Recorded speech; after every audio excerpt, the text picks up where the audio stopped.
Welcome back to Films Retold. Today we will be talking about episode 6 of Severance. We will be going over key moments and talk about some theories about what's going on in the show. If you enjoy this content, please remember to subscribe and like the video. Spoilers ahead. Okay, let's get into it. The episode starts off with Harmony Cobble putting a necklace on that has a Severance chip as the pendant. It's never explained who the chip belonged to, but when Harmony Cobble removed Petey's chip from his head, Harmony Cobble and Mr. Grainer referred to the chip as Petey himself. It's possible that this was Petey's chip, and if it was, then that may imply that Harmony Cobble had a close relationship with Petey. The chip may have also belonged to a severed person close to Harmony Cobble, such as her husband or an Egan. We then see Harmony Cobble approach a shrine she keeps in her house with what looks like her accomplishments. Such as the fact that she has graduated from the Myrtle Egan School for Girls. The shrine has a centerpiece depicting Kyer Egan when he was younger. I think the writers are trying to show us that Harmony Cobble has been indoctrinated into the Egan cult from a very young age. Perhaps Harmony Cobble is a severed person but does not have access to her outie personality. Next up we have Mark, who is shown throwing away the phone Petey left at his house. Mark is conflicted about whether or not he really wants to know what goes on in the severed floor. We will get back to this later in the video. Bert shows Irving a new section of the severed floor that looks like a greenhouse. The two characters obviously have feelings for one another, but they decide not to proceed due to the Lumen handbook not approving of romantic fraternization.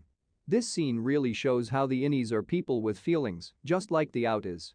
It brings into question the morals of the Severance program as a whole.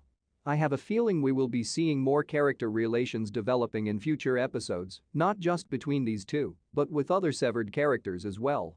Next we have Devon taking a walk outside with her newborn when she notices Gabby from the birthing cabins.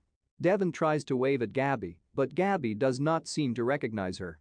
Devon approaches her, and it's revealed that Gabby may also have been severed because she seems to have no recollection of Devon. When Devon mentions her baby's name as William, she is corrected and told that the baby's name is actually Bradley. When Devon last spoke to Gabby at the cabin, Gabby seemed pretty set on naming the baby William. This could mean that the version of Gabby that Devon met at the birthing cabin was the Innie version of Gabby. It could be revealed later in the season that Gabby was the severed person who became pregnant at work. Now we are shown Mark on the severed floor trying to find out what happened to Ms. Cassie. Harmony Cobble tells Mark that she has been sent to the break room, which Mark argues that it should have been him sent. Harmony Cobble mentions something interesting about Ms. Cassie, and that is that she is only a part-time Innie. Mark returns to his department telling everyone that their hallway privileges have been removed, but in an act of defiance Mark and the team decide to go to optics and design anyways. Mark tries to convince the two departments to work together to find out what they really do, and Bert agrees that they should. While the two groups are talking, Dylan sneaks an ideographic card into his pocket which will become relevant later in the episode. Milchick eventually shows up to return the group back to their department, with Mark stating to Milchick that they aren't kids. Once they return to Harmony Cobble, she instructs Mr. Grainer to escort Mark into the break room for his disobedience. As Mark is walking down the hallway into the break room, he passes Ms. Cassie, who looks very distraught. Once Mark opens the door, it immediately cuts to Mark's outie self on a date with Alexa. Mark's knuckles are shown to be bruised, implying that perhaps he has punched someone. When Alexa asks Mark about his hand, he tells her that work had told him that he jammed his hand while replenishing the water cooler. Now something to point out here is the fact that this is now the second time Mark has been shown to sustain injuries at work, and both times Lumen has lied to outie Mark about how he really received the injuries.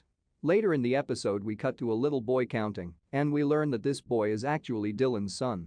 Milchick and Dylan are sitting in a closet when Milchick radios to an unknown person activating Dylan's chip, turning Dylan into his Innie persona. Milchick asks Dylan what he did with the ideographic card and whether or not he was paid by someone to sneak the card out. Dylan, shocked about learning more information about his outie's life, tells Milchick that he never left the building with the card and that he hid the card behind the toilet in the second stall. Eventually Dylan's son comes into the closet saying, "Daddy, Daddy," giving Dylan even more information about his outie life. This scene gives us a ton of new information as a viewer. For one, we now know that the Severance chip can be remotely turned on, even when the person is not at Lumen, and two, that the scanners at Lumen could be bypassed by sending messages as pictures to the outside world. We then cut to Mark waking up and is shown to be thinking about Petey's death. This leads Mark to retrieve the phone he has thrown away. The phone then rings, leading to Mark answering the phone. The woman on the other end asks Mark to meet her, which he does. Once they meet, it is implied that the woman already knows who Mark is, saying she is aware that Mark used to teach at the school they met at. Just as Mark asks her name, she replies, "Come with me." Ending episode 6. This episode dropped a lot of new information on us. I can't wait to see what other answers episode 7 brings us.